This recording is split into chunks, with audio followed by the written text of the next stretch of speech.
The late afternoon sun beat down mercilessly on the wooden platform of Millfield Station, casting long shadows across the dusty ground where tumbleweeds danced in the hot Dakota wind.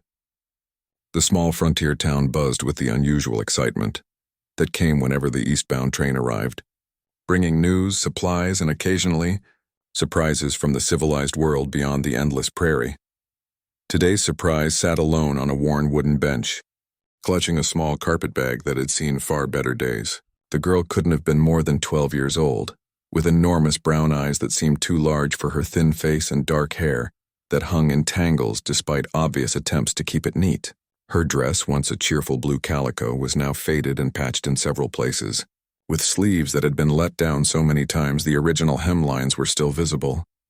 "Look at that poor little thing," whispered Mrs. Henderson, the grocer's wife, loud enough for half the platform to hear, dressed in rags like some beggar child. "Wonder who's supposed to claim her?" The girl, who had given her name as Lucy May to the conductor, kept her eyes fixed on her hands, which were folded neatly in her lap, despite the trembling that threatened to shake her composure. She had learned long ago that drawing attention to herself rarely led to anything good, especially when that attention came from adults who had already decided she wasn't worth their respect. "Probably another orphan from back east," commented Tom Bradley, the telegraph operator, as he sorted through mailbags. "Been getting more of them lately. Families can't feed their own, so they ship the extra children west, hoping someone will take pity on them." The small crowd that had gathered to watch the train's arrival began to murmur among themselves, their curiosity about the solitary child growing with each passing minute.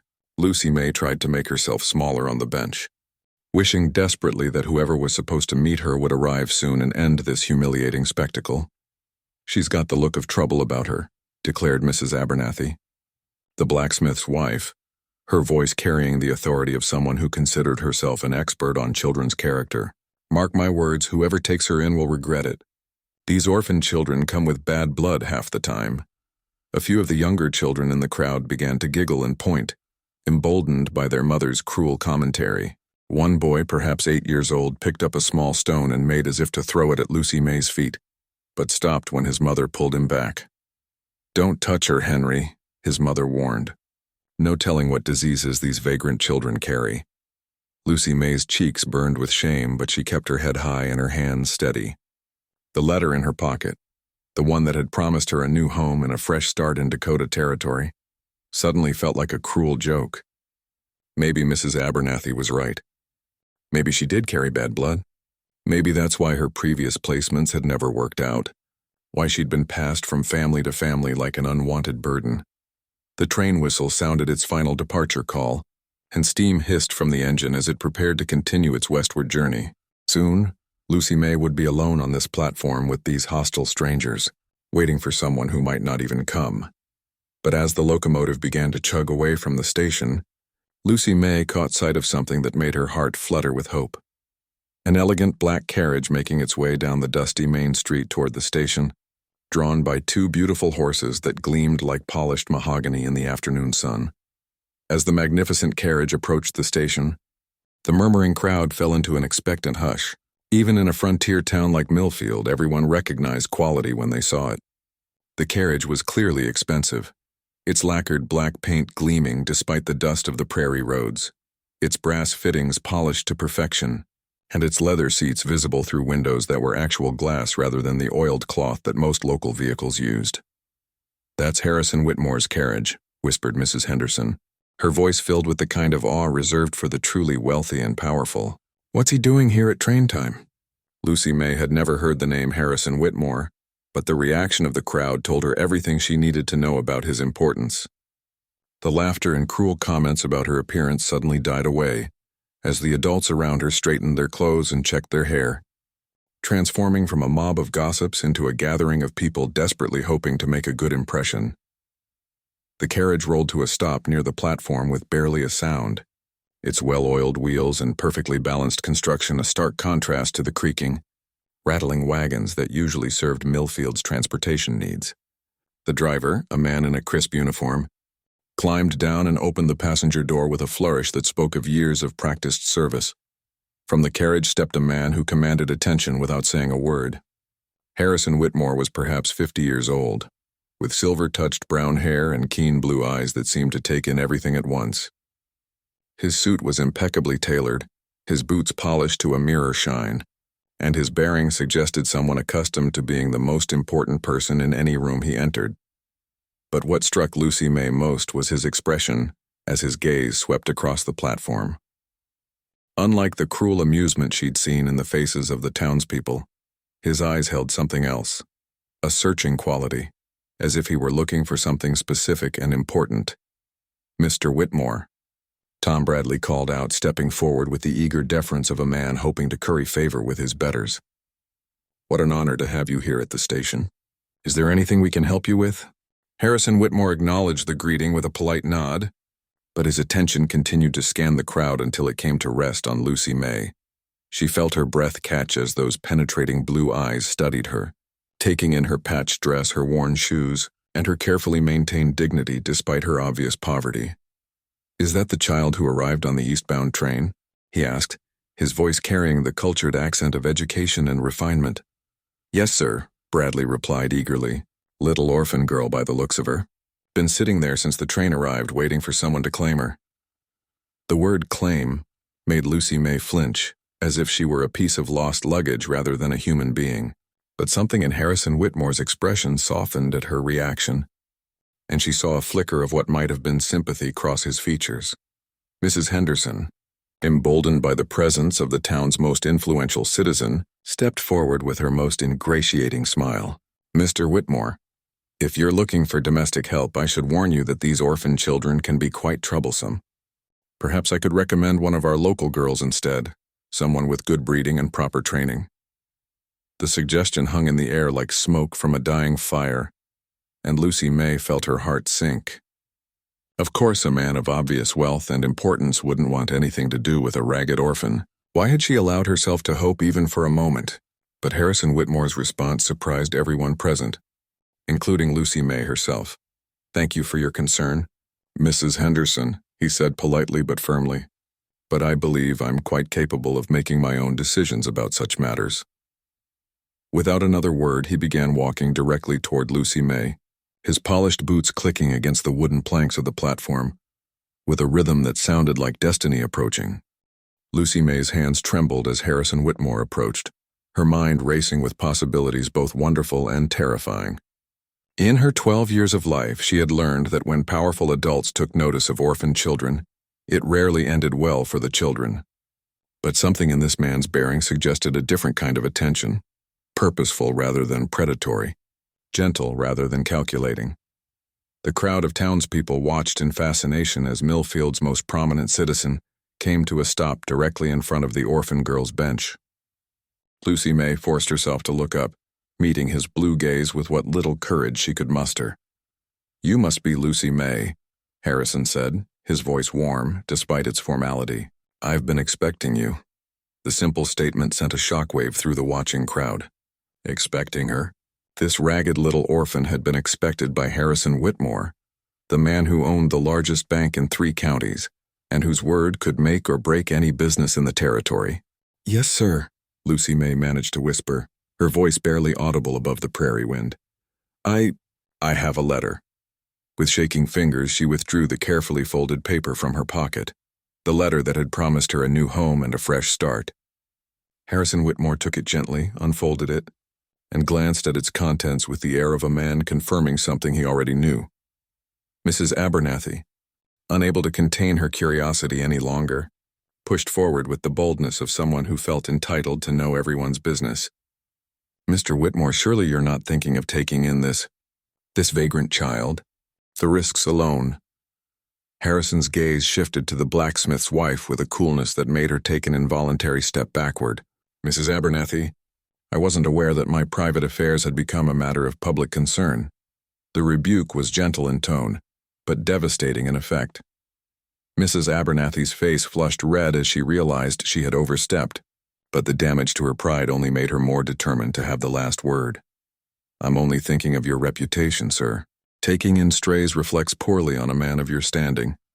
The word strays hit Lucy May like a physical blow, confirming every fear she'd harbored about her worth in the world. She started to stand, ready to apologize for the trouble she'd caused and find some way to disappear from this humiliating scene. But before she could move, Harrison Whitmore did something that would be talked about in Millfield for decades to come. He knelt down, not the careful, distance-maintaining crouch that adults sometimes adopted when forced to address children, but a genuine kneel that brought him to Lucy May's eye level, his expensive trousers pressing against the dusty platform without regard for the costly fabric. When he spoke, his voice carried clearly across the silent platform, reaching every ear present. "Come along, daughter," he said, extending his hand to her with the same dignity he might offer to a duchess. "Let's go home." The word daughter fell into the silence like a stone into still water, sending ripples of shock through the assembled crowd. Lucy May stared at the offered hand, hardly daring to believe what she had heard. Around them, the townspeople stood frozen in various stages of disbelief, their expressions ranging from confusion to outright stupefaction. "Did he just—" Mrs. Henderson began, then fell silent as the impossibility of what they'd witnessed sank in. Lucy May placed her small, work-roughened hand in Harrison Whitmore's larger, gentle one, and felt something she had never experienced before, the sensation of being chosen, claimed and welcomed not as a burden to be endured, but as a treasure to be cherished. "Yes, sir," she whispered, then corrected herself with a tremulous smile. "Yes, Papa." As Harrison helped Lucy May into the luxurious carriage, she caught glimpses of the stunned faces still gathered on the platform. The same people who had mocked her ragged appearance and questioned her worth now watched in awed silence as she was handed into a vehicle finer than anything most of them would ever ride in. The interior of the carriage was even more magnificent than she had imagined. The seats were upholstered in soft burgundy leather that felt like silk against her rough hands, and small windows provided a perfect view of the prairie landscape rolling past. A small compartment held crystal glasses and a silver water pitcher that caught the afternoon light like captured stars. "Comfortable?" Harrison asked as he settled into the seat across from her, his manner as courteous as if she were a visiting dignitary rather than an orphan in patched clothing. "Yes, sir." "Papa," Lucy May replied, still testing the unfamiliar word on her tongue. "It's the most beautiful carriage I've ever seen." "Good. We have about 20 minutes to ride before we reach the house, which gives us time to talk." Harrison's expression grew serious but remained kind. "I imagine you have questions about why I claimed you as my daughter back there."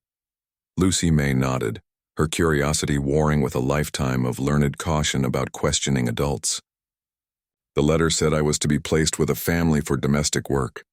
I thought maybe you needed a servant girl." "I do need help around the house," Harrison admitted, "but not a servant. What I need, Lucy May, is a daughter. And what you need, unless I'm very much mistaken, is a father who will value you for who you are, rather than what work you can perform." The simple statement hit Lucy May like a revelation. In all her years of being shuffled between families and institutions, no one had ever suggested that she might be valuable simply for existing. She had always been judged by her usefulness, her ability to clean, cook, mind children, or perform whatever tasks her temporary guardians required. "But why me?" she asked, voicing the question that had been building since the moment he'd called her daughter. "You could adopt any child you wanted. Someone prettier or smarter, or someone who wasn't wearing a patched dress and worn-out shoes?" Harrison interrupted gently. "Lucy May, do you know why I chose you specifically?" She shook her head, unable to imagine what quality she possessed that would appeal to a man of such obvious refinement and success. "Because," Harrison continued, "when I made inquiries about children in need of homes, one name kept coming up in every conversation. Not because you were the prettiest or the most accomplished, but because you were described as the child who never complained, who always tried her best, who helped other children even when you had nothing to give." Lucy May's eyes widened in surprise. She hadn't realized that anyone had been paying attention to her behavior in the various homes and institutions where she'd lived. "The director of the St. Catherine's Home for Children wrote to me personally," Harrison went on. "She said you were the most naturally kind and resilient child she'd encountered in 30 years of service. She said you had a heart that remained generous despite having every reason to become bitter." Tears began to form in Lucy May's eyes, not from sadness but from the overwhelming experience of being truly seen and appreciated for the first time in her life. I've spent 15 years building a successful business, Harrison said, his voice growing softer. I've accumulated wealth, property, and influence, but I've never had anyone to share it with, anyone to leave it to, anyone who might carry on the values I've tried to live by. When I read about you, I realized I'd found exactly what I'd been searching for without even knowing I was searching. The carriage began to slow as they approached an imposing two-story house set among mature oak trees, its white pillars and wraparound porch speaking of prosperity and permanence. That's our home, Harrison said, following her gaze. Your home now for as long as you want it to be. Lucy May stared at the beautiful house, trying to process the magnitude of the change her life had just undergone. This morning she had been nobody's child, heading toward another uncertain placement. Now she was the daughter of one of the most respected men in Dakota Territory, with a home that looked like something from a fairy tale. Papa, she said hesitantly, still marveling at how natural the word felt. Yes, daughter, thank you for choosing me. Harrison Whitmore smiled, and Lucy May saw in his eyes the same wonder she felt, the miracle of two lonely souls finding each other across the vast prairie of chance and circumstance. The Whitmore house was even grander up close than it had appeared from the carriage. Lucy May counted 12 windows across the front facade alone, each one gleaming with real glass panes that reflected the late afternoon sun like mirrors. The wraparound porch was adorned with intricate woodwork painted pristine white, and flower boxes overflowing with colorful blooms lined the railings. As the carriage rolled to a stop, the front door opened to reveal a woman in her 50s with graying brown hair, pulled back in a neat bun and kind eyes that crinkled at the corners. She wore a simple but well-made dress of dark blue fabric, and her posture spoke of someone accustomed to managing a household with quiet efficiency. That's Mrs. Cooper, Harrison explained as he helped Lucy May down from the carriage. She's been keeping house for me for the past 8 years, and she's been looking forward to meeting you. Lucy May felt a flutter of nervousness. In her experience, housekeepers and domestic staff often resented the addition of children to their carefully ordered domains. But as Mrs. Cooper approached, her face lit up with a smile that seemed genuinely welcoming.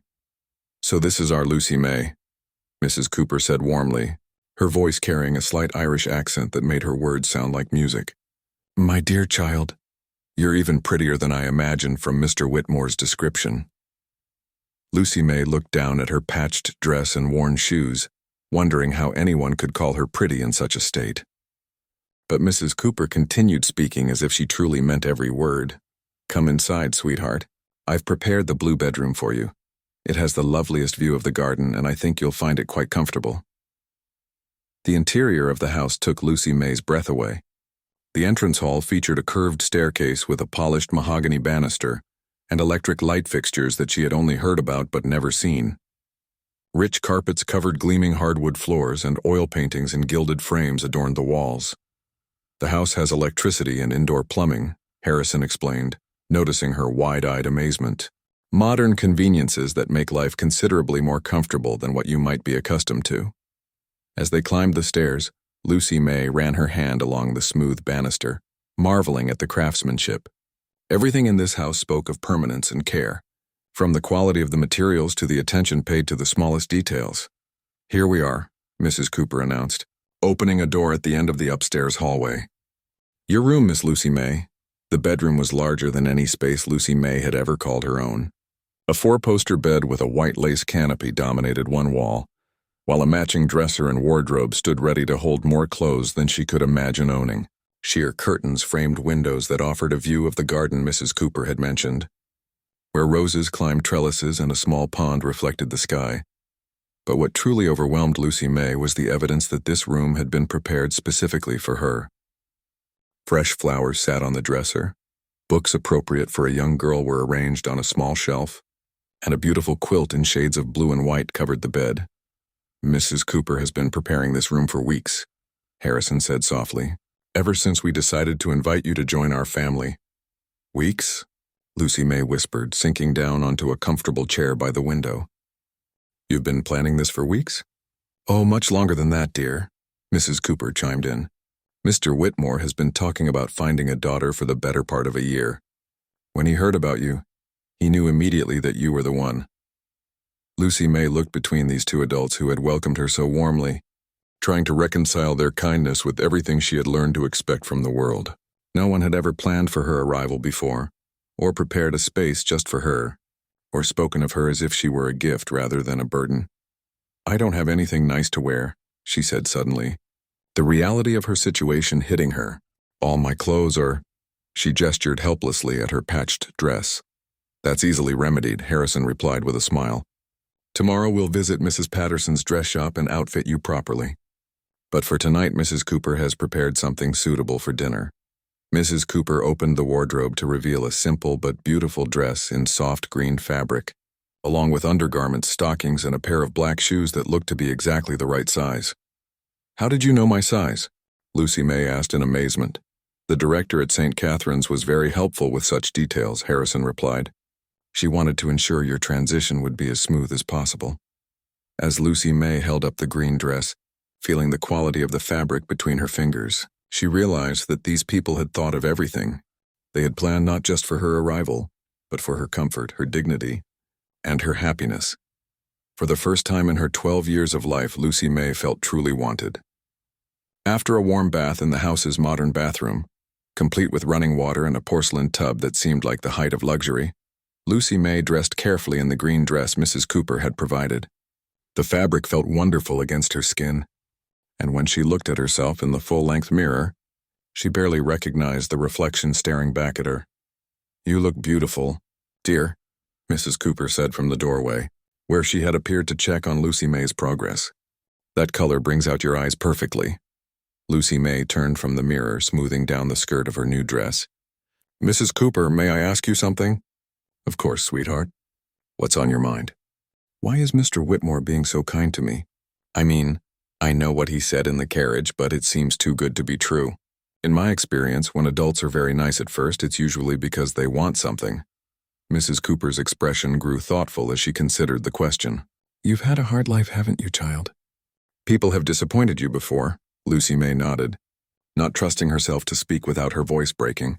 "Well, let me tell you something about Mr. Whitmore," Mrs. Cooper continued, settling into the chair by the window.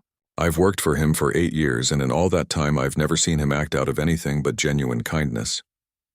He's not a man who says things he doesn't mean or makes promises he can't keep." She paused, looking out at the garden where the last rays of sunlight were painting the roses gold. "The truth is, Miss Lucy May, Mr. Whitmore has been lonely for a very long time. He lost his wife 12 years ago before they could have children of their own. Since then, he's thrown himself into his work, building his business and helping others in the community. But a man needs family, needs someone to care for and invest his love in.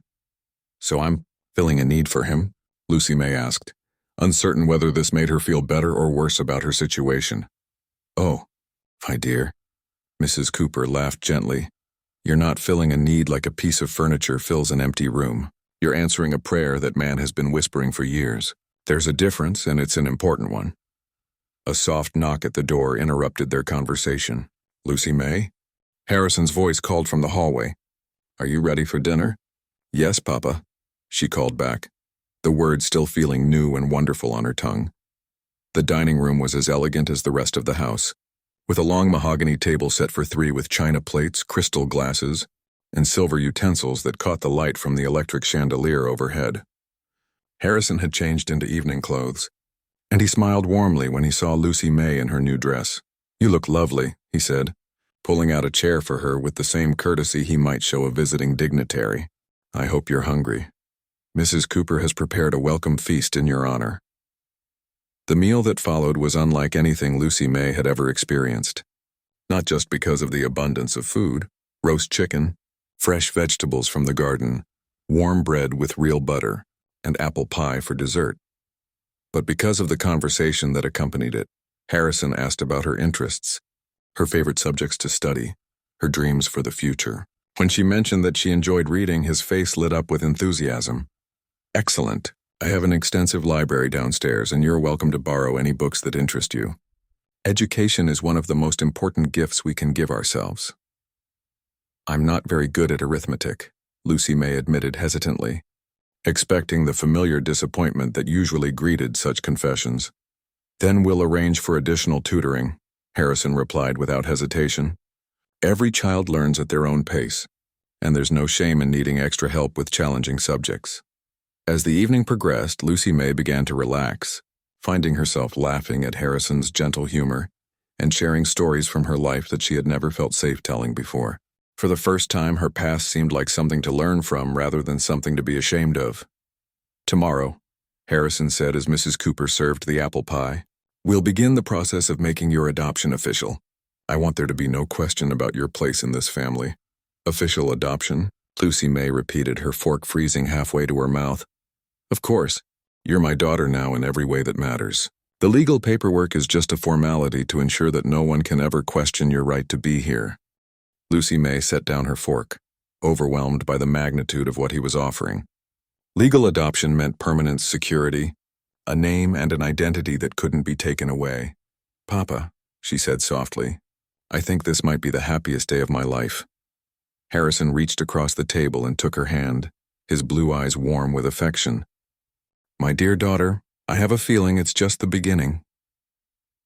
Word of Harrison Whitmore's adoption of the orphan girl spread through Millfield faster than a prairie fire. By the next morning, the entire town was buzzing with the news, and opinions ranged from shocked disbelief to grudging admiration for the banker's unexpected act of charity. Lucy May discovered this when she accompanied Harrison to the town's main street for their planned shopping expedition.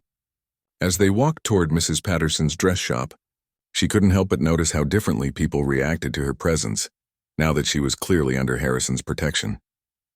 Mrs. Henderson, who had made cruel comments about her appearance just yesterday, now rushed out of her grocery store with an ingratiating smile. "Mr. Whitmore." "Miss Lucy May!" she called out, her voice dripping with false sweetness. "How wonderful to see you both. I do hope you're settling in well, dear." The transformation was so complete that Lucy May barely recognized the woman who had suggested she might carry diseases. But Harrison's response was polite yet distant, making it clear that he remembered exactly how his daughter had been treated the day before. "Good morning, Mrs. Henderson. We're doing very well, thank you." The coolness in his tone made the grocer's wife flush uncomfortably, but she pressed on with her attempt to curry favor. "If there's anything at all that Miss Lucy May needs, any special foods or treats, please don't hesitate to ask. We want to make sure she has everything a growing child requires." "How thoughtful," Harrison replied, his tone suggesting it was anything but. "I'll keep that in mind." As they continued down the street, Lucy May observed similar scenes repeated with various townspeople. The same adults who had mocked her appearance and questioned her character now treated her with exaggerated deference, their sudden change of attitude both amusing and slightly depressing. "Papa," she said quietly as they approached the dress shop, "why are they being so nice to me now? I'm the same person I was yesterday."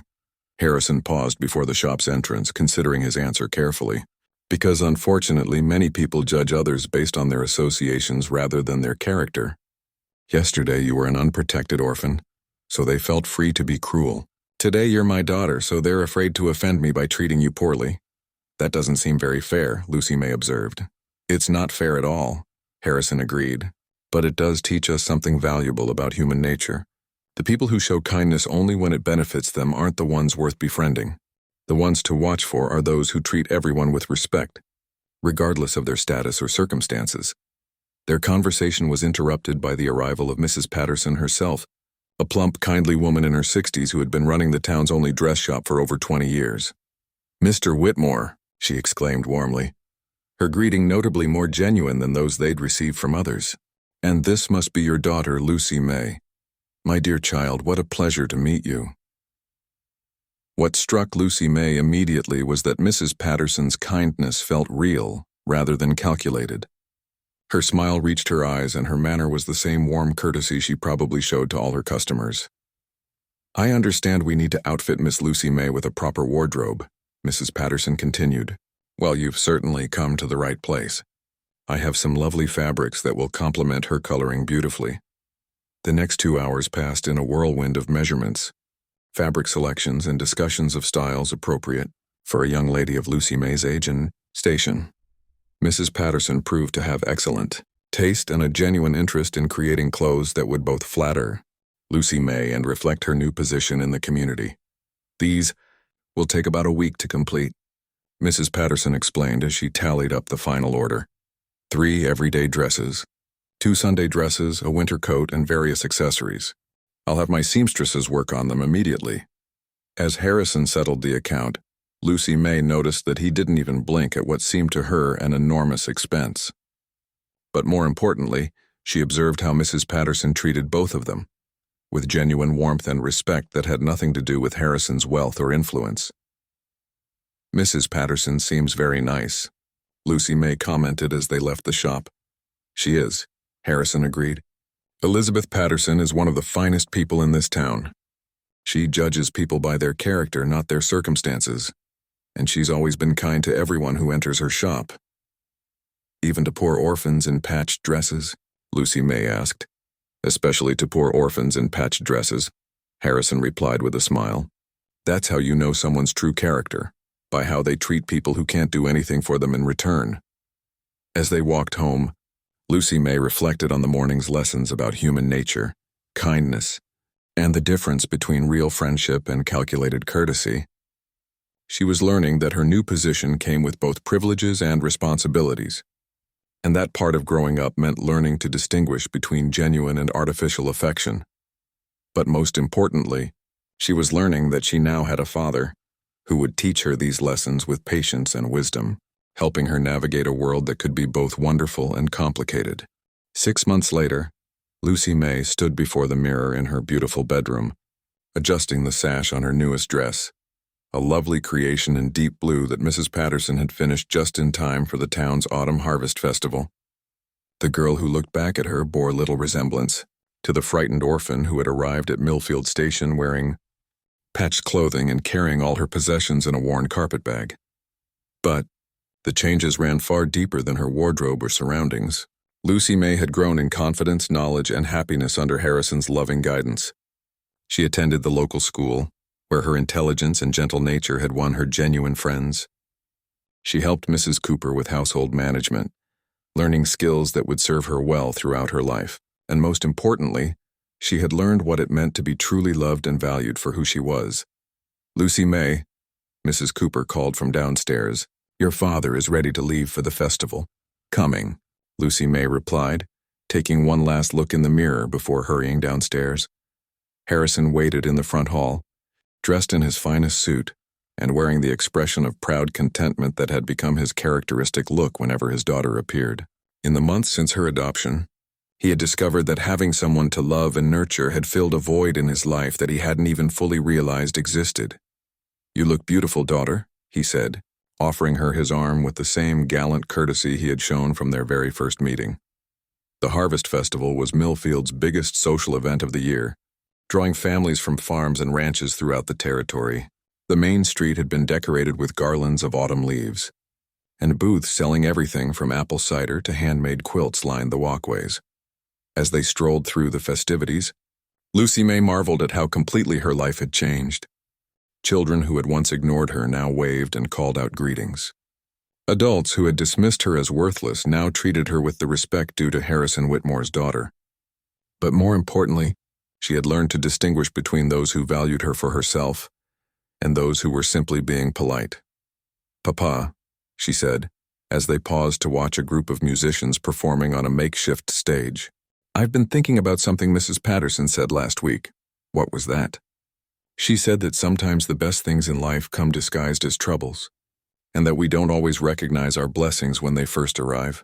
Harrison smiled, understanding immediately what had prompted this reflection. Are you thinking about your journey here? About all the difficult times that led to our meeting? Yes, Lucy May nodded.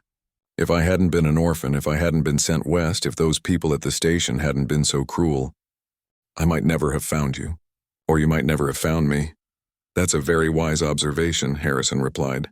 I've been thinking something similar myself. I spent years believing that my life was complete, that my work and my community involvement were enough to make me happy.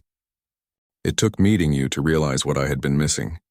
They were interrupted by the approach of Mrs. Henderson, who had continued her campaign to ingratiate herself with the Whitmore family despite Harrison's continued coolness toward her. Mr. Whitmore, Miss Lucy May, she gushed, her smile as artificial as ever. How lovely you both look today. Lucy May, that dress is simply exquisite. You've become quite the young lady." Lucy May responded politely but without warmth, having learned to recognize the difference between genuine kindness and calculated flattery. "Thank you, Mrs. Henderson." As the grocer's wife moved on to other targets for her social climbing, Lucy May noticed a small commotion near the edge of the festival grounds.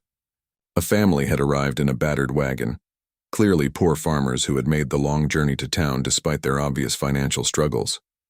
The children, 3 of them ranging in age from perhaps 5 to 10, wore clean but heavily patched clothing that reminded Lucy May painfully of her own appearance just months earlier. What troubled her more was the reaction of some of the townspeople. She could see the same dismissive glances, the same whispered comments, the same cruel amusement that had been directed at her when she first arrived. The youngest child, a little girl with enormous eyes and tangled blonde hair, clung to her mother's skirt as curious stares and unkind murmurs followed their family's progress through the festival. "Papa," Lucy May said quietly, tugging on Harrison's sleeve, "do you see that family by the apple cider stand?" Harrison followed her gaze and immediately understood her concern. His expression grew thoughtful as he observed the scene playing out before them. "I see them," he said softly, "and I see how they're being treated. It reminds me of another day not so very long ago. Could we do something to help them feel welcome?" Harrison's face lit up with pride and affection as he looked down at his daughter. In 6 months, Lucy May had not only recovered from her own difficult experiences, but had developed the empathy and courage to reach out to others facing similar challenges. "I think that's an excellent idea," he said. "What did you have in mind?" "Well," Lucy May said, her confidence growing as she formulated her plan, "you could introduce yourself to the father, maybe discuss business or farming. People always listen when you talk about serious matters. And I could approach the children, especially the little girl, she looked so scared. And Mrs. Cooper could invite the mother to sample some of her famous apple pie at the church booth," Harrison added, falling into the spirit of the plan. "Between the 3 of us, we could ensure that family feels genuinely welcomed rather than merely tolerated." They put their plan into action immediately. Harrison approached the farmer with his characteristic dignity and warmth, engaging him in conversation about crop yields and weather patterns, topics that allowed the man to speak with authority about subjects he knew well. Mrs. Cooper, who had been helping at the church refreshment booth, immediately understood the situation when Harrison caught her eye and nodded toward the farmer's wife. Meanwhile, Lucy May made her way to where the 3 children stood huddled together, clearly overwhelmed by the crowds and uncomfortable with the attention they were receiving. "Hello," she said gently to the youngest girl, crouching down to her eye level just as Harrison had done for her that first day. "I'm Lucy May. What's your name?" "Sarah," the little girl whispered, her thumb finding its way to her mouth in a gesture of nervous comfort. "That's a beautiful name," Lucy May replied. "Sarah, would you and your brother and sister like to see something special? There's a puppet show starting in a few minutes, and I know where we can get the best view." The change in the children was immediate and remarkable. Within minutes, Lucy May had them laughing and chattering as she led them to the puppet show, bought them each a stick of candy with her own pocket money, and introduced them to some of her school friends. The other children, taking their cue from Lucy May's welcoming behavior, quickly included the newcomers in their group. As the afternoon progressed, the farmer's family found themselves genuinely embraced by the community, rather than merely endured. Harrison had arranged for the man to meet with several other farmers to discuss cooperative purchasing of seeds and equipment.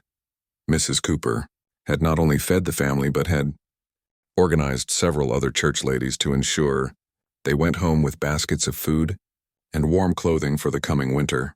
But it was Lucy May's treatment of the children that drew the most attention from observant townspeople.